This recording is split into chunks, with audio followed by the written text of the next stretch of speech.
It is literally impossible to buy a house right now. I currently work 3 jobs. My girlfriend works 2 jobs. We have a bunch of money saved up, and I still cannot buy a house. The housing market in the United States is so unaffordable, I don't think you realize how bad this is. So only 25% of the homes in the United States are affordable enough to be purchased by Americans. Currently in 2025, the average cost of a house in America is $415,000, and that's already a lot. But in just 5 years from now, it's going to be at $615,000. That's a $200,000 increase in 5 years. You can't afford a home. In fact, home affordability in the US is the worst it has ever been. Welcome to Real Talk, a channel dedicated to capturing the raw, unfiltered perspectives from everyday people. No commentary, no interruptions, just real people sharing their frustrations and opinion about the economy. My goal is simple: provide a space where you can hear authentic rants, opinions, and stories from all walks of life. So make sure to like and subscribe and enjoy the rest of the video. Wait until you hear what this guy says. I had not seen this before, and it completely flips the script on what homes are being built for in 2025. If you thought that housing didn't have an issue, this is how they're marketing these homes, right? Here's a standard home. You've got your garage, the bedrooms, the dining room, and then you have the mother-in-law suite, right? The extra add-on, except for this is the next gen plan. You want to know what the email says? It says, this is for your children who cannot afford to live on their own. This is your children who just graduated college and they need a place to live where they're not making enough money to afford rent. Here's how they can have their own personal space. Now, if you didn't believe there was a housing crisis, the builders have just confirmed it for you. That space used to be called a mother-in-law suite for aging parents who needed support. Now, builders are marketing it for your adult kids who can't afford rent after college. That shift isn't just clever marketing, it's a reality check on where we stand today. We're not just rethinking how we buy homes, we're literally redesigning them to deal with affordability challenges. It says a lot about where the market is heading and how hard it's hitting everyday buyers. Now, don't get me wrong, multi-generational living is smart and resourceful, but it's not the dream most people had in mind. If you're exploring your path to homeownership, shoot me a DM. I'll walk you through smart financing strategies that can help you step into your own space on your own terms. It is literally impossible to buy a house right now. I currently work 3 jobs. My girlfriend works 2 jobs. We have a bunch of money saved up, and I still cannot buy a house. Otherwise, we'll be completely house poor. I'm so sick of this. I'm so tired of it. We've been working so hard for so long. Both of our credit scores are 700 plus, 720 plus, and we're working our butts off. All we want to do is start our life, live our life, and we can't do it. I'm so tired of it. And now we find out that the money that we've been paying for taxes all this time is going to stuff that it shouldn't have gone to. I don't know how much more I can take, man. I don't know how much more I can take. Like, when is the American dream going to be feasible again? When is it going to be okay to work hard to get good things in life? With both of us combined, 5 jobs, and we can't afford a house. I'm so done, man.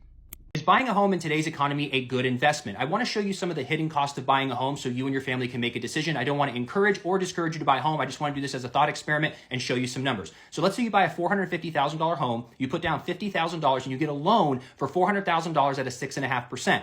In 30 years, in the year 2055, your home could be worth $1.4 million.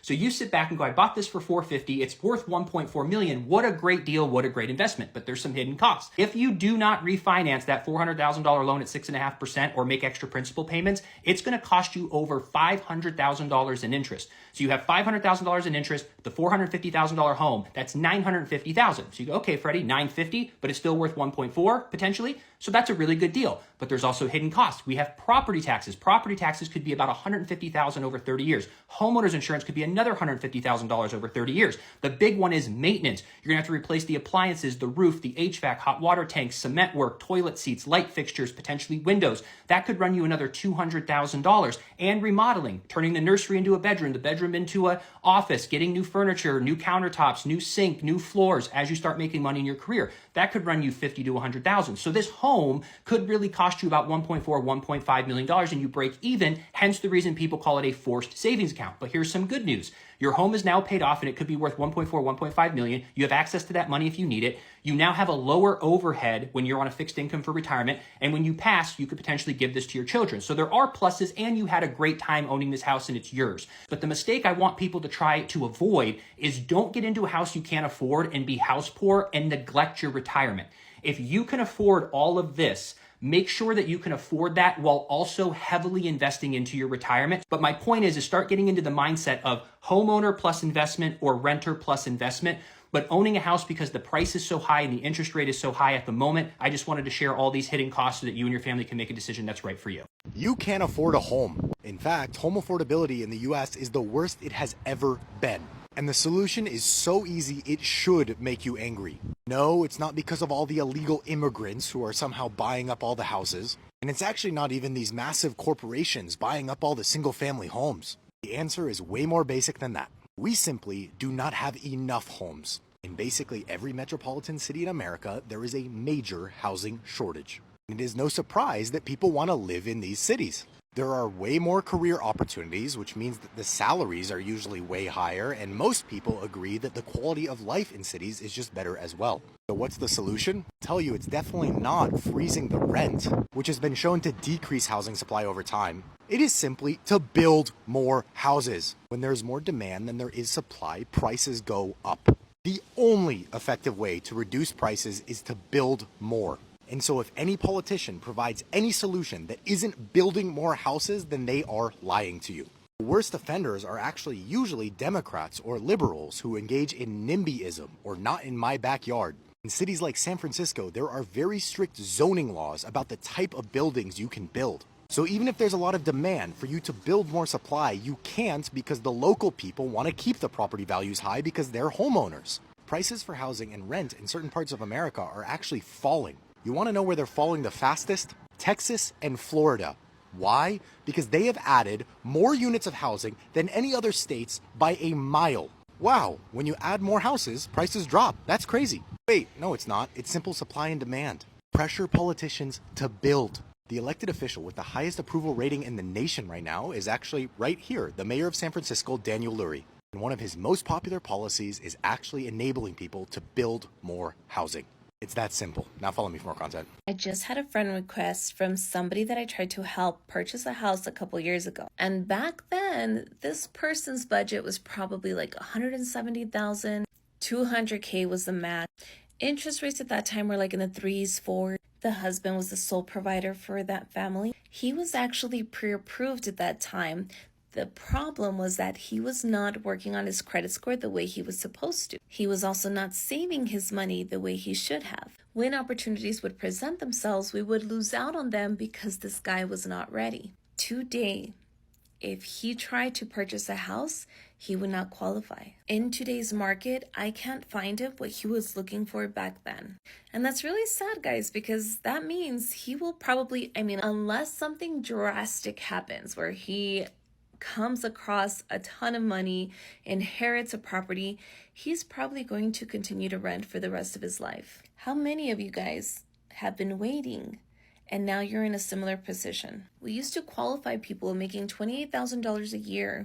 Today, those that are making under $50,000, my God, it's such a borderline qualification. You add a car payment on your debt and that's it. You no longer can qualify. Buying a house in El Paso, Texas used to be a large possibility for many, many people. Today, that window continues to close every year And one day that will not be an option for a lot of you guys out there who continue to wait. Y'all, I need you to watch my video to the very end. Like, share, comment. That's all I need you to do, because mama is broke. Why mama broke? Mama broke because mama can't afford to build a house in this time of age. Why is that? Because it's too darn expensive, okay? Me and my fiance is in the midst of getting the plans together to build a house. Come to find out, we had 3,200 square foot. It's more than $500,000. 3,200 square foot, more than $500,000 for a farmhouse. I wanted a farmhouse with a picket fence to put for my horse, right? Can't afford it. So we decided to do a barndominium. We already live in a barndominium, so that's nothing new to us. We had decided 2,700 square foot, also almost $500,000. Barndominiums are supposed to be cheaper, but we also still at almost $500,000 with less footage. This economy is crazy. Me and my fiance, we make okay money. We're average people. We're not rich, and like never in a million years would I ever thought that I would be trying to build a house that was worth $500,000. Like, I just want like a simple, nice size house that I can live in for the rest of my life.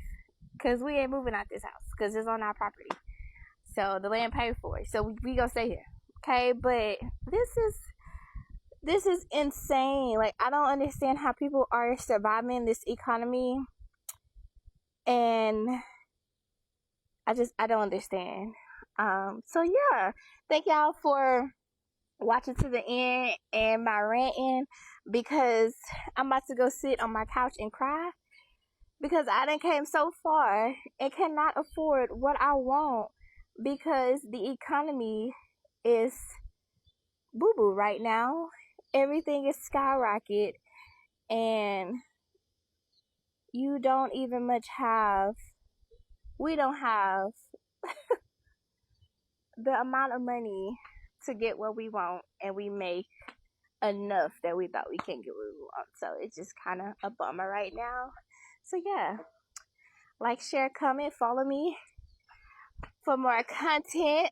I'm an occupational therapist. If your child needs OT, let me know in the comments. I can share a lot of OT tips and tricks for kids with autism, because mama do need the views, so I can start getting money on here to pay for this house. Can we talk about how hard it is as millennials, who me and my fiance are both self-employed, and we've been trying to buy a house for years at this point. Literally pre-pandemic, didn't get anything, kicking myself every day for not buying something 10 years ago. I mean, honestly, I couldn't afford something 10 years ago when I was 20, 21, but it's insane how different the market is from 10 years ago, even from 5 years ago when the pandemic started. Obviously the interest rates were insane, and now that they're so much higher, it's just literally so frustrating. I've literally been working my entire life saving money to be able to buy a house, because being self-employed, everything works against you. And I've tried really hard to show a lot of income. I pay the taxes, which is absurd. 30% of my income goes to the government. And I have never had more money in my life, and I still can't seem to buy a house.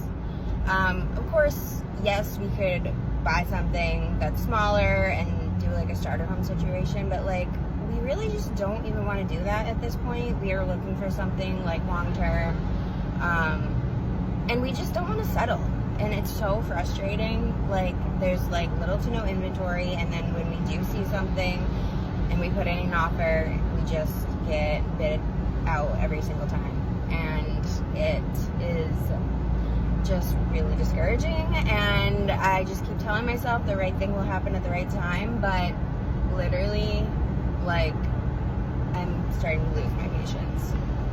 Well, young people can't come in and afford to buy the houses that were selling in Hendersonville. I mean, it's hard to get a house in Hendersonville under $500,000. Yeah, I mean, so you got Jimmy and Jane getting married, having a baby boy, baby girl, and wanting to move into an area that they can live cheaper. they can't live in a $500,000 house. I mean, it takes you got to make a couple $150,000 a year just to support it, and then you're living on beans and rice almost. Right. Yeah. So it just doesn't make sense. Yeah. So what's going to happen? Well, there's going to be... Wages are going to have to skyrocket. They're going to have to come up, or the government's going to come in and subsidize. Which the government wants to subsidize. The government wants to subsidize, because when they subsidize your income, they control you. Yep. And the government wants everybody on their dime so they can tell them what to do, and everybody will bow down and submit to the king government just so that they can get their way. But universal basic income, they've been talking about that for several years now. So it's coming. Yeah. It's coming. You can just look, and it's the only way the game's going to get played. It's the only game they're playing. Yep. All right. We got to see that. We'll come back in 2 days, and we'll look at that brick. It should all be done in 2 days. Beautiful. Excellent. I just have one question. How are first-time homebuyers affording the mortgage payments of today? I feel like we are on the struggle bus because we live with my parents, and we've lived with my parents for a while, so we have our down payment saved. I'm not worried about a down payment or closing costs, but what I'm worried about now is the monthly payment of a mortgage being so high compared to what our salaries are these days. I don't want to pay $2,500 a month. We don't make six figures. I mean, I feel like combined we're pretty close, but like, how are people affording this? Like, I don't want to go into debt. I don't want to be house poor. I don't want to have credit card debt. I could afford to obtain the house, but keeping the house while still having just a normal life. How are people doing this? It just makes me feel like it's not attainable. At some point in my life, when we have kids, I don't want to be a full-time working mom, but I feel like I have to be able to afford a house. So then how would that work? I mean, are people just getting really lucky and they have spouses that make $150K a year? I don't understand.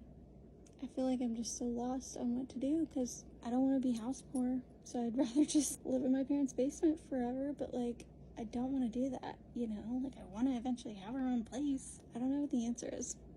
Did you guys hear about this? There was a study that just came out that showed the average U.S. salary versus buying a house in 2030. And I know that 2030 sounds like far off, but really it's only 5 years away. Take a look here. Some areas are requiring household incomes to more than double just to afford the median priced home. What is the median priced home? Currently in 2025, the average cost of a house in America is $415,000.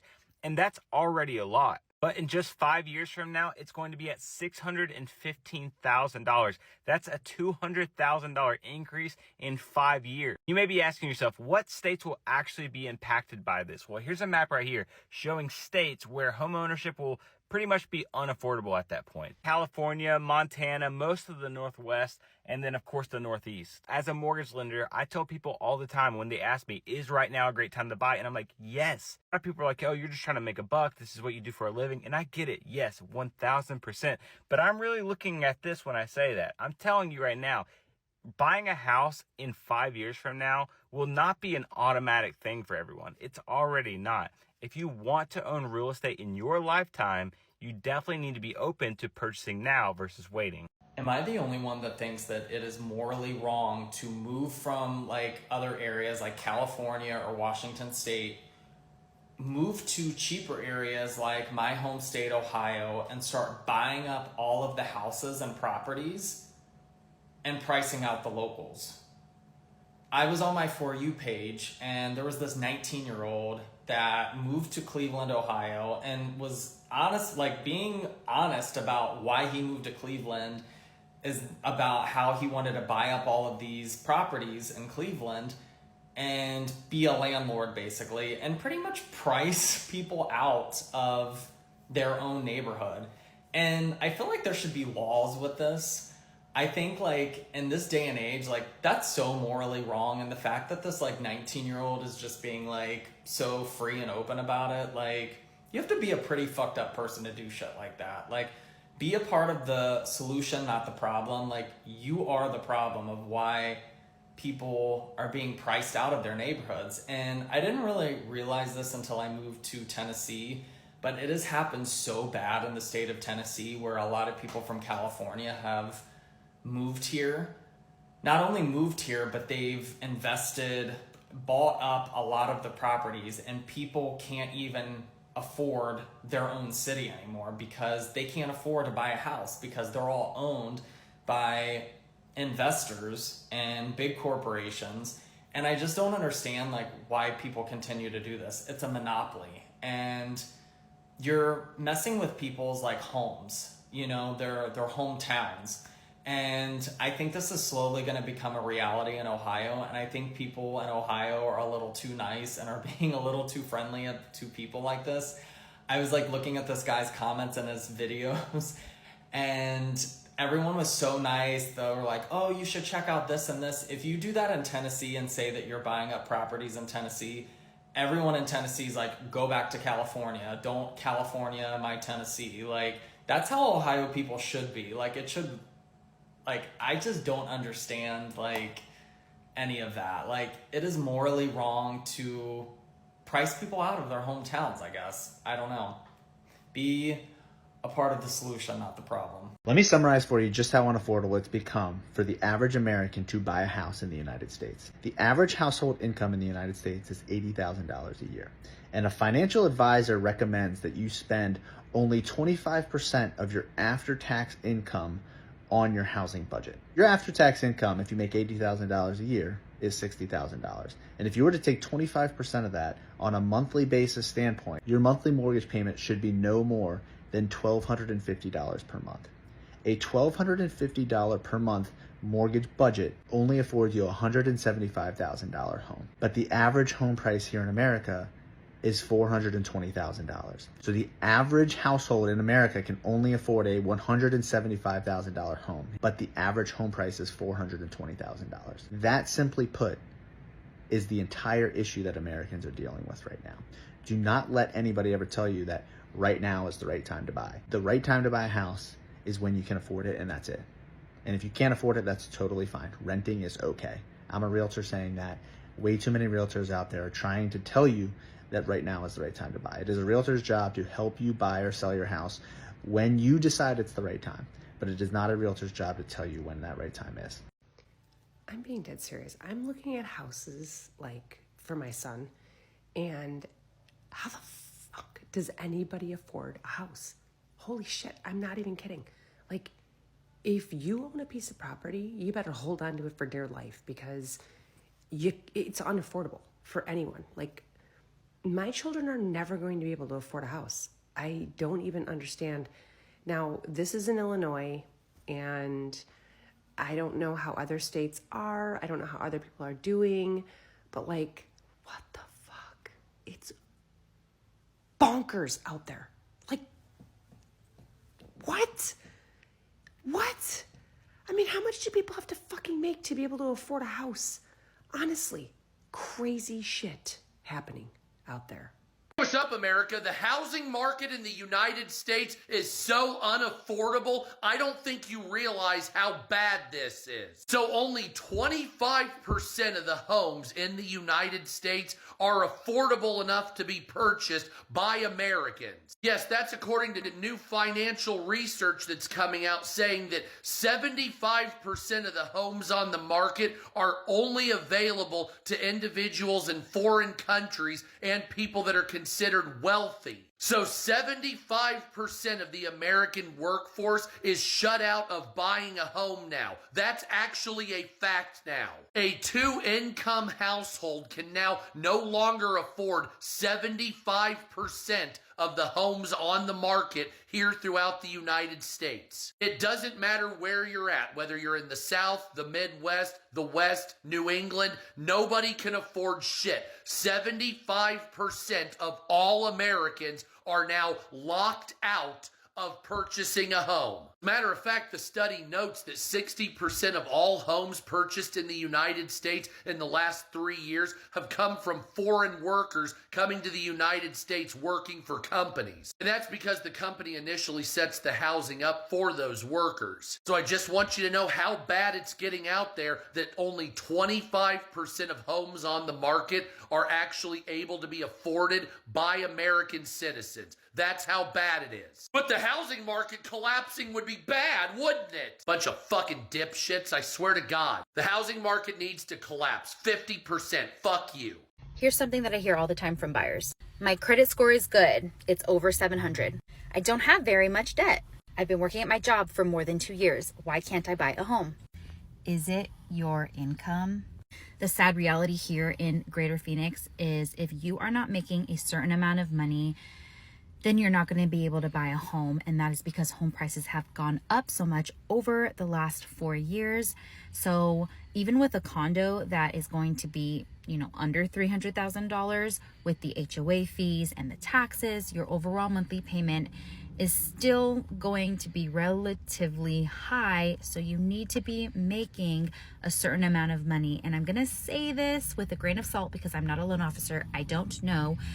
But from my experience, if you are making under $75,000, it is going to be tough for you to afford a mortgage payment with the way home prices are right now. So a couple of solutions is you have to add a co-borrower, somebody who's going to be living in the home with you, or a co-signer, someone who is going to go on the loan with you, doesn't have to be living on the property, but their profile also has to be good. So good credit score, not a lot of debt, good work history, etc. I guess I should add that I'm running those scenarios off of if you're putting the minimum amount down. If you are making under $75,000, but you have a large amount of money saved up to put down for a down payment, then you might be able to afford something nice because your loan amount is going to be less. And it is not impossible to find something for you if you are making under that $75,000 mark and you're going to be putting the minimum amount down and you have a good credit score. It just means it's going to be a little bit more challenging. We might have to go look in areas that are on the outskirts of town because those are where the affordable homes are. So definitely still reach out and see what your options are. And we can discuss that. We can discuss what your options are. I just watched a video that said 85% of the people who bought their houses between the years of 2019 and 2021 couldn't afford to live in that same exact house today, meaning they wouldn't re-qualify to buy that same house. 85% of people. And I knew that, I just didn't know how high the number was, For those of y'all who don't understand, you have to have a certain debt to income ratio to qualify for a certain home. 2019, I remember, everybody was talking about how low interest rates were. I was like, okay, cool, it's time to buy a house. I was like, I want to buy a house between $180,000 to $250,000. House I wanted got bought.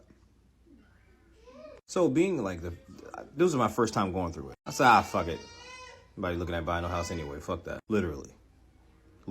That's how much it took for me to fall off the buying a house wagon. Because I didn't really fully understand how low interest rates were and that we are never going to see that again in our lifetime. Honestly, that's about the only time in history of the world that I'm going to say I should have bought a house I didn't want. Because that same house I was looking at that was selling for, I think, $230,000, worth $450 today.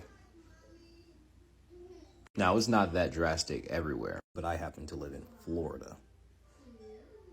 So when you pair how much the value of real estate has risen over the last 3 to 4 years with how high interest rates have gone up, the same house that people bought 3-4 years ago would not be able to buy that same house because of its value, how much it actually costs now, the purchase price, and how much higher the payments would be because of interest rate. For you to fully understand this, the payment on the $500,000 house with a 2% interest rate is $2,300. The payment on a house that's $500,000 today at a 7% interest rate is $4,200.